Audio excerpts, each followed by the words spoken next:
안녕하십니까. 소중한 나 무한 행복 소나무 시간입니다. 만나서 반갑습니다. 여러분, 날씨가 갈수록 더워져요. 습하고 더워지는데 우리가 이럴 때일수록 더 건강관리 잘해야 되고, 또 이럴 때일수록 우리가 덥다고 해서 이런 게으른 마음에 빠지면 안 되고 더 열심히 염불하고 수행해야 할 것입니다. 자, 오늘도 여러분들 재미난 이야기를 준비했습니다. 우리 중생들은 저마다 타고난 업의 성향이 다 달라요. 그죠? 그래서 예를 들어서 재복이 많은 사람, 재물복이 많은 사람이 있는데 건강복이 없는 사람도 있을 것이고, 재물복, 건강복은 있는데 가족복이 없는 경우도 있을 것이고, 그리고 건강복도 있고 가족복도 있는데 또 재물복이 없을 수도 있을 것이고, 저마다 각자에게 주어진 그 업의 에너지, 저마다 타고난 복의 그릇이 다 달라요. 그래서 완벽하게 공덕이 완벽하게 성취되신 분은 바로 원만구족, 원만하게 둥글둥글 모든 걸 다 갖추셨다 해서 원만구족, 오직 부처님만이 모든 복과 공덕을 완벽하게 원만하게 흠이 없이 갖추셨다라고 경전에서 말씀하고 있습니다. 그래서 우리는 자꾸 닦아야 돼요. 내 삶에 있어서 부족한 부분을 있는 그대로 바라보고 알아차리고 자꾸 닦아야 돼요. 근데 여러분들도 수행을 해봐서 알겠지만, 내가 알고 있는 거랑 몸과 마음으로 실천하는 게 한결같지가 않아요. 또 저도 여러분들한테는 참 좋은 이야기 많이 하지 않습니까? 정말 부처님의 소중한 말씀, 또 우리 큰 스님들의 참 소중한 법문, 그리고 우리 불자님들의 그런 소중한 체험담, 그런 가피 이야기를 여러분들에게 많이 전해드리지 않습니까? 하지만 이런 이야기가 참 저도 부끄럽지만 여러분들한테 솔직하게 말씀드리자면 저도 언행일치가 잘 안 돼요. 그냥 하려고 닦고 노력할 뿐이지, 우리 중생들은, 저나 여러분들이나 우리 중생들은 아직 탐욕과 성냄과 어리석음의 에너지가 강하기 때문에 내가 알고 있는 거와 내 몸과 마음이 서로 하나가 돼서 언행일치가 되고 실천하기가 쉬운 게 아니에요. 근데 어쩌겠어요. 자꾸 닦는 수밖에 없죠. 그래서 제가 참 좋아하는 내용이 있어요. 석가모니 부처님도, 그리고 과거에 세상에 출현하셨던 그 과거의 수많은 부처님들께서도, 그리고 앞으로 미래에 출현하실 그 미래의 수많은 부처님들께서도 원래는 우리하고 똑같은 중생이었대요. 여러분, 부처가 될 씨앗이 따로 있는 게 아니라, 부처가 될, 성불할 수 있는 종자가 따로 있는 것이 아니라, 모든 부처님도 과거의 부처님, 현재의 부처님, 미래에 오실 부처님, 모든 부처님들께서도 원래는 우리하고 똑같은 탐욕과 성냄과 어리석음이 가득한 중생이었지만, 그 우리와 똑같은 중생이었을 때 꾸준히 닦고 수행하고 정진했기 때문에 저분들은 저렇게 위대한 부처님이 되셨고, 우리 중생들은 시작없는 옛적부터 열심히 수행하지 않고 쾌락과 즐거움에 빠져들면서 살았기 때문에 우리 중생들은 지금 요 생사윤회 안에서 요 꼬라지로 살고 있는 거예요. 하지만 중요한 것은 그 모든 부처님도 원래는 우리하고 똑같은 범부중생, 업보중생이었다. 그 말은 우리도 지금 탐욕과 성냄과 어리석음이 가득한 지금 우리 중생도 모든 중생 다 함께 성불하게 했습니다. 원공법계 제중생 자타일시 성불도 라는 발언을 세우고 한결같이 꾸준히 수행하고 정진하며 우리도 언젠가는 저 원망구족 모든 것을 완벽하게 갖추신 저 부처님과 같은 위대한 존재가 될 수가 있다. 바로 이게 불법에서 이야기하고 있는 부처님의 법과 인연 맺은 중생은 미래 세상에 성불하게 될 것이다. 성불을 증명하고 있는 묘법연화경, 법화경전의 핵심이 되기도 하는 겁니다. 그러니까 자꾸 내가 못났다, 아우 내가 어떻게 감히 성불할 수 있겠냐, 요런 그런 하열한 마음, 내가 못났다라는 그런 스스로를 낮추는 그런 마음에서 벗어나서 우리도 꾸준히 노력하면 저렇게 위대한 부처님이 우리도 될 수 있다라는 마음으로 다가가야 됩니다. 그와 같이 수행하고 수행해 나아갈 때 우리 스님들도 수행하면서 수행이 잘 안 될 때가 많아요. 중간중간 고비가 있고 마장이 있고 그렇게 여러 가지 벽을 만나게 되었을 때 우리 스님들도 부처님께 기도하고 간절하게 불보살님께 발언을 세우면서 그 부처님의 가피와 그 부처님의 그 힘과 은혜로서 이 한 단계 한 단계 그 고비와 그 벽들을 넘어서게 되는 겁니다. 제가 얼마 전에 엄청나게 또 놀라운 이야기를 들었어요, 여러분. 그 티베트 스님이신데 고향이 티베트예요. 티베트 아시죠? 티베트? 그 달라이라마 큰 스님의 이제 고향이시고 그리고 이제 인도 불교를 직수입해서 불법이 크게 일어났던 티베트라는 나라가 있어요. 그 티베트가 고향이신 그 젊은 스님이 계세요. 지금 아마 나이가 30대인 것 같아요. 듣기에는. 그 스님께서 지금 한국에서 유학 생활을 하고 계세요. 그 고향이 티베트이신 그 티베트 스님이 한국에서 유학 생활을 하고 계시는데 그분이 엄청나게 재미난 얘기를 해주셨어요. 그분이 어렸을 때 그 티베트에서도 굉장히 시골 쪽에서, 시골 지방에서 그 티베트 어느 시골 지방에서 어렸을 때 그 동자승이 돼가지고 그 티베트 사원에서 학교 공부를 하면서 지냈대요.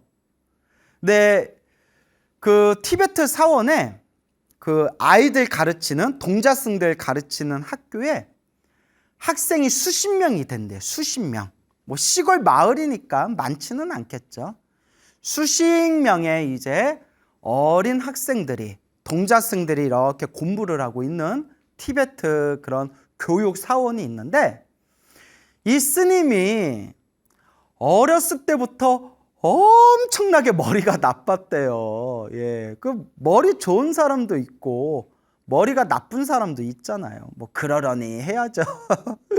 그래서 엄청나게 머리가 나빠가지고 뭐 책을 봐도 책이 머릿속에 하나도 안 들어오더래요.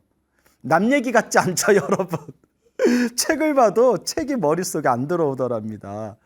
그래서 수십 명 학생들 중에서도 항상 꼴등을 도맡았대요. 항상 꼴등을 했는데 그런데 그 티베트 그 교육사원에서 아이들을 가르치던 그 스님, 강사 스님, 교사 스님이 계셨는데 되게 다혈질이었대요. 엄청 다혈질이었대요. 그래서 이 스님이 맨날 꼴등을 하니까 그렇게 매를 맞았대요. 요새는 우리 한국은 이제 애들한테 감히 뭐 이렇게 매를 댄다거나 애들한테 이제 폭력적인 걸 전혀 쓸 수가 없죠. 근데 우리도 어렸을 때는 매 많이 맞았잖아요, 여러분. 사실 아무리 선생님이 옛날에 우리가 뭐 선생님 그림자는 밟아서도 안 된다라고는 말하지만 남의 집 귀한 자식 그렇게 함부로 때리면 안 되죠. 요 티베트 스님이 이제 어렸을 때 하도 맞다 보니까 이러다 내가 죽겠다 싶어가지고 기도를 했대요. 부처님 제발 제가 똑똑하게 해주세요. 부처님 제발 제가 똑똑하게 해주세요 라고 그 어린 나이에 기도를 했대요. 어렸을 때. 우리 나이로 치면 초등학교 때. 그래서 그때 외우던 진언이 티베트 불교에서는 유명한 진언이래요. 문수보살 오자진언. 문수보살 오자진언이라는 진언이 있대요. 문수보살은 지혜를 상징하시잖아요. 그죠? 문수보살은 지혜를 상징하시잖아요. 문수보살님의 지혜의 가피를 받을 수 있는 오자진언이라는 게 있대요. 그 오자진언 5글자잖아요. 그래서 아라파자나라는 5글자래요. 아라파자나. 이렇게 문수보살의 가피가 담겨져 있는 이 5글자가 있는데 외울 때 옴 아라파자나 디 이렇게 붙인대요. 옴 아라파자나 디, 옴 아라파자나 디, 옴 아라파자나 디 이렇게 이제 외우는 문수보살 진언이라는 게 있대요. 우리나라는 좀 생소하죠. 근데 티베트 불교에서는 되게 유명한 진언이래요. 부처님, 문수보살님 저에게 지혜를 주십시오. 제가 머리가 똑똑하게 해주십시오 라고 그 어린 나이에 옴 아라파자나 디, 옴 아라파자나 디 항상 매일매일 하루 종일 그 진언을 외웠대요. 그런데 어렸을 때 연부를 하거나 기도를 하면 좀 더 가피가 빠른 것 같아요. 왜냐? 좀 순수해서 그런 것 같아요. 마음이 순수하기 때문에 우리 어른들이 되면 알게 모르게 사회생활하고 주변에 보고 듣는 것이 많아지면서 또 자꾸 이 욕망에 자꾸 우리 마음이 물들잖아요. 근데 애들 때는 정말 순수하잖아요. 애들 때는. 그러니까 그 순수한 어떤 에너지 때문인지 몰라도 애들 때 간절하게 기도를 하면 그런 어떤 체험이라든가 가피가 좀 빨리 오는 것 같아요. 그러니까 그 티베트 스님이 어렸을 때 옴 아라파자나 띠, 옴 아라파자나 띠 그렇게 간절하게 문수보살 진언을 외웠는데 그냥 2, 3년을 했대요. 2, 3년. 그 2, 3년 동안 많이 맞았으려나? 2, 3년 동안 열심히 매일매일 정말 간절하게 진언을 외웠는데 어느 날 책을 딱 봤는데 책을 한 번 딱 봤는데 책의 내용이 사진을 찍은 것처럼 머리에 사진 찍힌 것처럼 딱딱 머릿속에 저장이 되더래요. 우와 대박. 그 스님이 직접 하신 얘기예요. 어느 순간에 그냥 책을 보는 순간 책에 사진이 찍힌 것처럼 머리에 딱딱 페이지 숫자까지 다 저장이 되더래요. 한 번만 책을 봤는데 책 한 권이 사진 찍히듯이 저장이 되더랍니다. 이야. 그리고 그날 이후로 그 몇십 명 학생 중에서 항상 꼴등을 했던 그 스님이 반에서 1, 2등을 놓치지를 않았대요. 항상 1등을 도맡아서 했답니다. 그날 이후로 안 맞았겠죠. 아이고 다행이다. 그러니까 좀 맞아야 공부하나 봐요. 야, 그 얘기 듣는데 너무 신기하다. 제가 다 신기하더라고요. 그러니까 그런 부처님 가피 이야기를 저도 물론 많이 듣고 저 나름대로 체험을 한 것도 있지만 그렇게 문수보살 기도를 해가지고 머리가 정말 자기 머리가 나빠서 아무리 책을 봐도 기억이 안 났는데 책을 한 번만 봐도 사진 찍히듯이 머리에 저장됐다라는 얘기를 들으니까 또 뭐 신기하더라고요. 야, 정말 이런 부처님 가피의 세계가 정말 있는 거구나. 이게 다 뭐 몇백 년 전 옛날 얘기가 아니라 지금 이 순간 펼쳐지고 있는 현재 진행형이구나. 그래서 저도 나도 오늘부터 문수보살 진언이나 할까? 라고 하다가 저는 이제 항상 나무 아미타불 이제 극락세계 연불 수행을 하고 있어서 저는 뭐 항상 나무 아미타불 연불을 항상 마음으로 챙기고 있는데 어쨌거나 신기하더라고요. 그래서 어렸을 때 체험한 거니까 지금은 어떠냐라고 물어보니까 그때보다는 좀 기도발이 약해졌지만 그때보다는 좀 기억력이 떨어졌지만 지금도 어디 가면 기억력 좋다는 말을 많이 듣는데요. 그래서 한국말을 빨리 배우셨나 봐요. 거의 한국어를 거의 우리의 한국인 원어민 수준으로 하시는데 그래서 기억력이 너무 좋으셔서 아마 한국어도 쉽게 배우지 않으셨을까 싶기도 해요. 그러니까 이런 얘기 들으면 막 여러분들 막 욕심 생기죠. 야, 그거 문수보살 그 진언 가피 받아서 사법고시 보면 뭐 바로 사법고시예요. 저기 합격하겠네 막 이런 생각들이 드실 수 있겠죠. 근데 기도가 필요한 게 꾸준히 해야 돼요. 순수한 마음으로 꾸준하게 해야 된다. 그래서 예전에 제가 달라이라마, 티베트 불교 달라이라마 큰 스님의 그렇게 법문집을 봤을 때 그 법문 중에 강의 중에 뭐 이런저런 얘기하시다가 이렇게 공부하다가 자꾸 장애가 생기면 그 문수보살 오자진언을 외우십시오. 그러면 정말 큰 그런 총명, 지혜 총명을 얻게 될 겁니다. 뭐 옛날부터 우리 티베트 불교 학인 스님들이 공부하다가 그렇게 벽에 부딪히면 이 문수보살 진언을 외워서 그렇게 큰 효험을 보신 분들이 많습니다. 공부하면서 공부가 잘 안 되고 자꾸 벽에 부딪히면 문수보살 진언을 외우십시오. 뭐 이런 그 달라이라마 큰 스님 법문을 이렇게 본 적이 있을 때는 좀 긴가민가 진짜? 막 이랬거든요. 근데 그걸 체험하신 그 티베트 스님을 이야기를 이제 직접 들으니까 이야, 그래, 불보살 가피는 분명히 존재한다. 우리가 믿음을 가지고 간절하게 정성스럽게 안 해서 그렇지 부처님 가피는 이와 같이 현재 진행형이구나라는 걸 이제 느끼게 되었습니다. 그래서 우리가 항상 이 불자로서 한 걸음 한 걸음 나아갈 때 항상 이 부처님의 가피와 은혜와 공덕을 마음에 되새기면서 늘 염불하고 기도하는 그런 불제자가 되시기를 바랍니다. 늘 여러분들과 부처님 가피가 함께 하실 겁니다.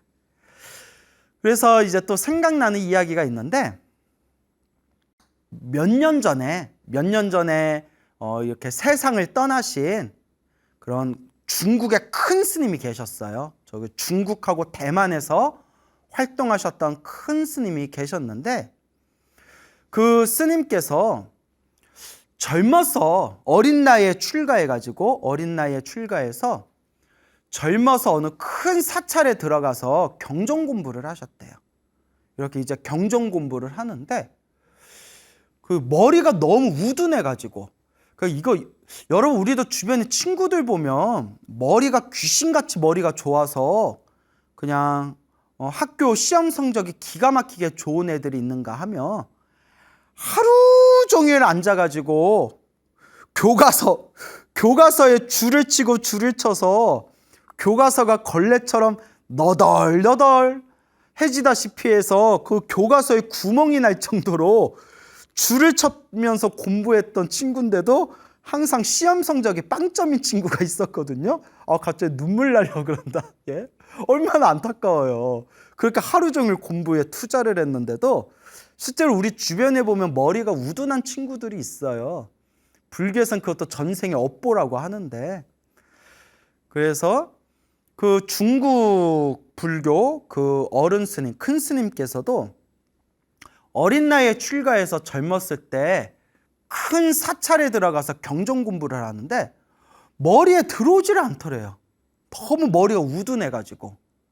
그래서 거기에 막 수백 명 스님들이 모여서 공부하는 강원이라고 하거든요. 부처님의 경전을 공부하는 일종의 불교 대학. 그 강원에서 수백 명 스님들하고 공부하는데 막 진도를 못 따라가는 거예요. 너무 머리가 우둔해서 막 진도를 못 따라가니까 그 수업을 하시는 강사 스님이 부르시더니 강사 스님이 이보게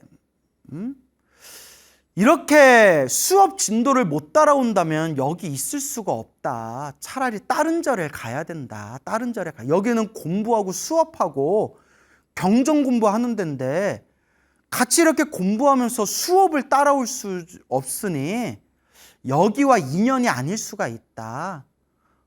그러니까 다른 사찰에 갈 수밖에 없다.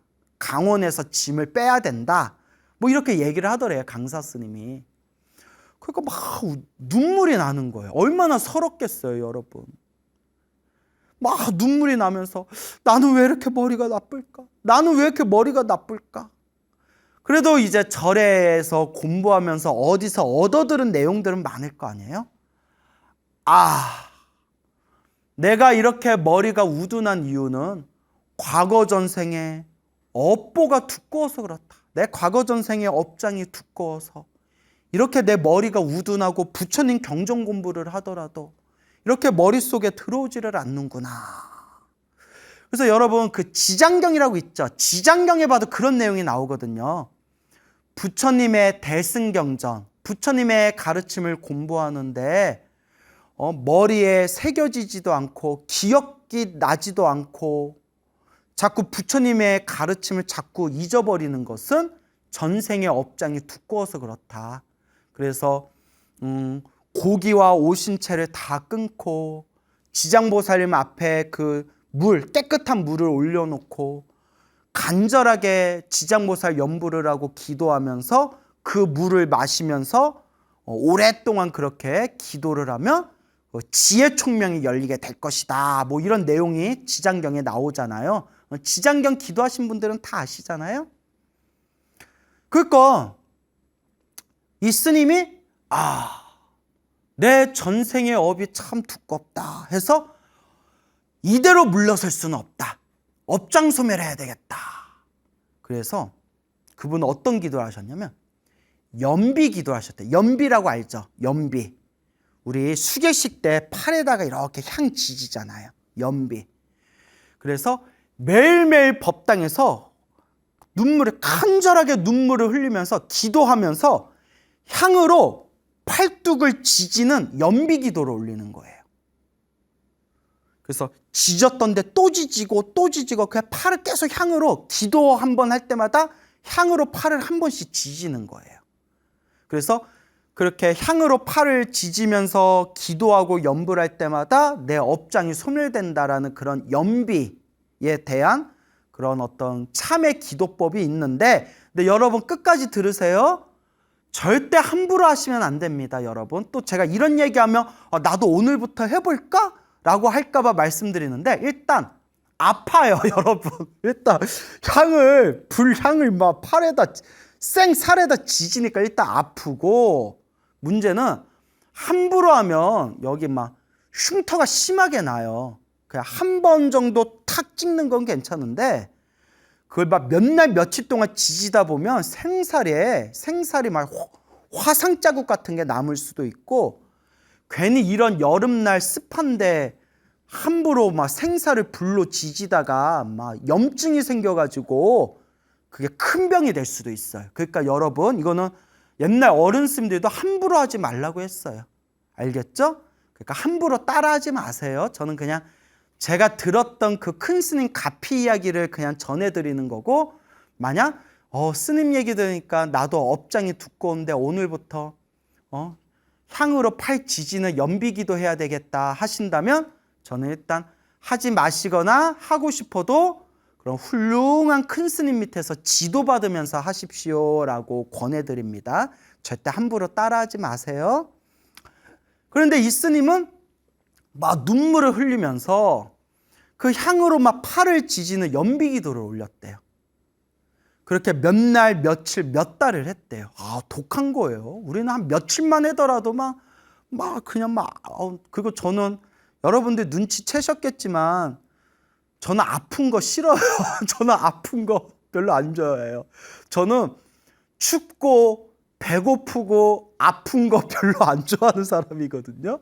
그래서 근데 이런 얘기해도 될지 모르겠는데 제 속가 아버지가 스님이세요. 몇 번 제가 방송에서 얘기했던 것 같은데 저의 속가 아버지가 스님이신데 좀 젊은 시절을 좀 파란만장하게 살으셔가지고 이제 스님이 되신 뒤에 신묘장구 다라니 기도를 많이 하셨는데 당신이 젊은 시절 살아오면서 너무 당신의 업장이 두껍다라는 생각이 드시더래요. 그래서 100일 동안 젊었을 적에 저의 속가 아버지 스님께서 100일 동안 팔에다가 향을 하나 둘 셋 9번 향을 9번인가 6번인가 향을 9번 지지는 연비기도를 100일 동안 하셨어요. 100일 동안 하셔서 지금도 기억나요. 어렸을 때 이렇게 베면 여기에 막 상처가 나고 그게 고름이 되고 막 고름이 줄줄줄줄 9구멍에서 고름이 줄줄줄줄 새어나오시는 걸 제가 초등학교 때 봤던 기억이 제가 나요. 아직도 나요. 그때는 왜 저렇게 하셔야 되지? 제가 이해가 안 됐거든요.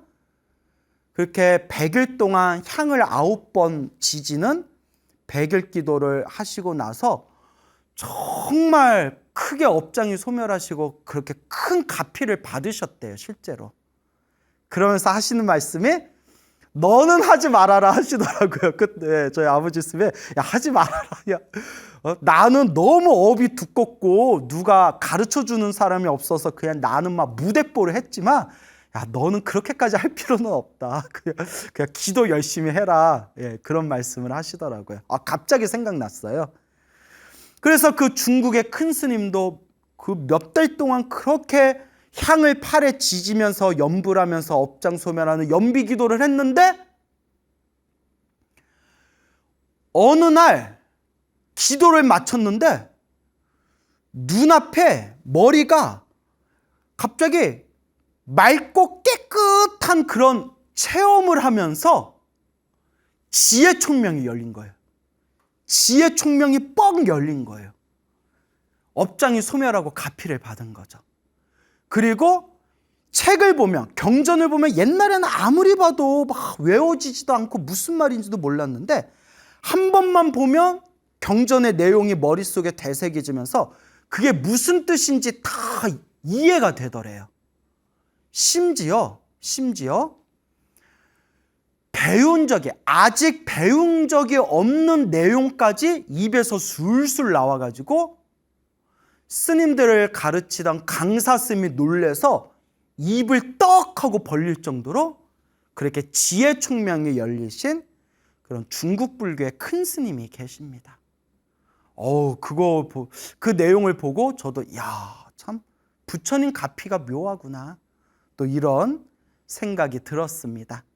하지만 여러분 팔에다 향지지는 연비 기도는 절대 함부로 하시면 안 됩니다. 다만 이와 같이 좀 내 몸을 아끼지 않고 정말 간절하게 정말 내가 내 업장을 소멸하고 내 업보를 소멸하자면 얼렁뚱땅 기도하는 게 아니라 정말 간절하게 정말 하루 종일 항상 부처님을 향해서 기도한다는 마음으로 간절하게 꾸준히 닦아야 된다.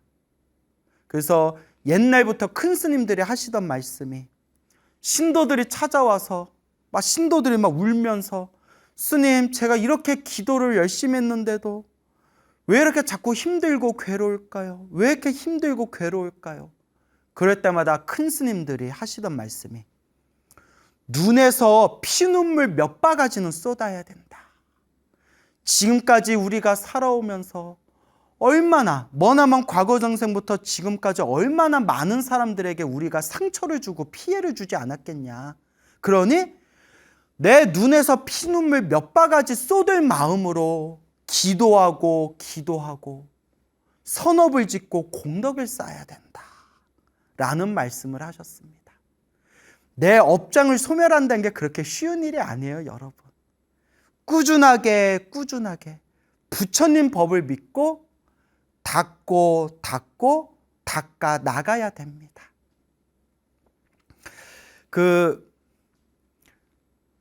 2004년도에 세상을 떠나신 그 직지사, 김천이죠. 경북 김천 직지사의 조실 스님이셨던 관응이라는 큰 스님이 계셨어요. 관응 스님, 관응이라는 큰 스님이 계셨는데, 그 옛날 몇십 년 전에 우리나라 3대 강백이라고 존경받던 큰 스님 세 분이 계셨어요. 강백은 그 경전을 가르쳐 주시는 스님들을 우리가 그 강사 스님이라고 하잖아요. 그 강사 중에서도 가장 덕이 높으신 분의 강백이라고 해요. 강백. 그러니까 강사 스님을 높여 부를 때 강백이라고 하거든요.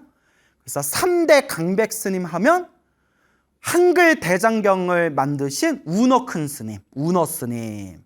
그리고 또 대천재 스님이라고 불리셨던 탄어 스님. 유불도 3교에 능통하셨던 탄어 스님. 그리고 한 분이 바로 관응 스님이란 분이었어요. 그래서 운어 스님, 탄어 스님, 관응 스님 해서 우리나라 3대 강백이다 불렸고, 그 세 분의 큰 스님 제자분들이 지금 우리 한국 불교의 큰 어른들이 되셔서 지금 활동하고 계시는 거거든요. 이 관응 스님께서는 어렸을 때부터 한학에 밝으셔서 또 굉장히 한문을 잘 보셨고 또 되게 지혜롭고 총명하셨대요. 그래서 아마 한 20살인가 19살에 출가하신 걸로 알고 있는데, 그 연표에 보면 정확한지 모르겠네요. 근데 하여튼 그때 젊은 나이에 출가를 하셨는데 일본 또 유학까지 갔다 오셨어요. 근데 그 주변 제자분들 증언에 의하면 참 복이 많은 분이었대. 참 복이 많은 분. 그래서 큰 스님들 중에서도 막 힘들고 괴롭고 막 산전수전 겪으면서 살아오신 큰 스님들도 계시는데, 요 관응 스님께서는 정말 복이 많으셔가지고 그냥 이렇게 꽃길만 걸으셨던 분이다라고 평가하신 분도 있더라고요. 그냥 스트레스 안 받으시고 이렇게 그냥 술술 꽃길만 걸으셨던 스님이다. 그 정도 복이 많으셨는데, 그래서 그런지 그렇게 성품이 온화하셔서 관응 스님하고 같이 있으면 봄바람이 살랑살랑 부는 것처럼 그렇게 친절하고 자비로우셨대요. 참 친절한 분이셨대요. 봄바람이 살랑살랑 부는 것처럼 이렇게 자유롭고 친절하셨다라고 그렇게 기억하시더라고요, 제자분이. 근데 이 큰 스님께서 굉장히 지식도 아주 깊으시고 공부도 아주 많이 하신 분인데, 법을 펼치려고 이렇게 법회를 열고 법문을 하는데 이상하게 신도들이 모이지를 않더래요. 신도들이 이렇게 모이질 않더래요. 여러분 좀 이렇게 사람들이 많이 모여야 이렇게 좀 법문도 하고 법회도 열고 부처님 법도 전하잖아요. 그래서 관응 스님이 고민하시다가 그렇게 기도를 하셨대요. 기도를 오랫동안 하셨는데 무슨 기도를 했냐면, 부처님, 제가 부처님 법을 널리 전하고자 하는데 제가 법회를 열어 법문을 할 때마다 법당에 신도들이 꽉 차게 해주십시오 라고 이렇게 기도를 하셨대요. 이미 타고난 지혜와 총명은 뛰어나셨던 분인데, 이렇게 법회 할 때 사람들이 안 모이니까 부처님, 제가 법회를 열 때마다 신도들이 이 법당에 꽉 차게 해주십시오 라고 기도를 하셨는데, 그 기도 가피의 공덕이 있었는지 그 후로 관응 큰 스님께서 법문한다 하시면 사방에서 사람들이 몰려들었대요. 그래서 몇십 년 전 일이겠죠. 그렇게 지방에서 서울에 한 번씩 올라오셔서 서울 조계사, 그 조계사 큰 법당에서 법문하실 때마다 조계사 법당에 사람들이 다 못 들어갈 정도로 법당에 신도들이 꽉 차가지고 그렇게 법문을 들으셨다고 합니다. 혹시 우리 노보살님들 중에 옛날 그 조계사 법당에서 관음 큰 스님 법문 들으신 분들이 어쩌면 계실 수도 있겠네요. 그래서 그런 얘기를 이렇게 제가 그렇게 보고 참 이 부처님의 가피라는 것은 참 오묘하고 신기하구나. 그래서 지금도 우리 한국 불교사의 한 획을 그으신 큰 스님이 되겠습니다. 그래서 갑자기 생각난 건데, 큰 스님들 중에, 우리 한국 불교 큰 스님들 중에 결혼해서 애를 낳고 출가하신 분들이 많아요. 여담이지만 지금 우리나라에 출가자가 너무 많이 줄어들고 있어요. 그래서 정말 심각할 정도로 출가자가 줄어들고 있거든요. 그래서 조금 머리 깎은 출가자 분들이 우리 젊은 사람들 중에서 정말 나는 부처님 법이 좋다, 나는 정말 진리와 깨달음을 추구하고 싶다, 그렇게 정말 공부하고자 하는, 수행하고자 하는 그런 젊은이들이 좀 머리 깎고 많이 출가했으면 좋겠습니다. 그래서 그런 한국 불교의 큰 그런 제목들이 많이 무럭무럭 자라났으면 좋겠습니다. 이와 같이 오늘 부처님 기도가피와 관련된 몇 가지 이야기를 전해드렸는데요. 제가 전하고 싶은 메시지는 부처님의 가피는 현재 진행형이라는 겁니다. 살아가면서 힘들고 괴롭고 답답할 때, 공부하고 수행하다가 자꾸 마장이나 벽을 느끼게 되었을 때, 이 모든 것도 내가 지은 업의 인연이다 생각하시고 우리는 그저 간절히 기도할 뿐입니다. 여러분, 행복해지고 싶습니까? 행복한 삶을 창조하고 싶습니까? 복을 지으십시오. 선업을 지으십시오. 공덕을 쌓으십시오. 복과 선업과 공덕의 힘이 여러분들을 진정한 행복의 길로 이끌어 줄 것입니다. 여러분, 성불하십시오.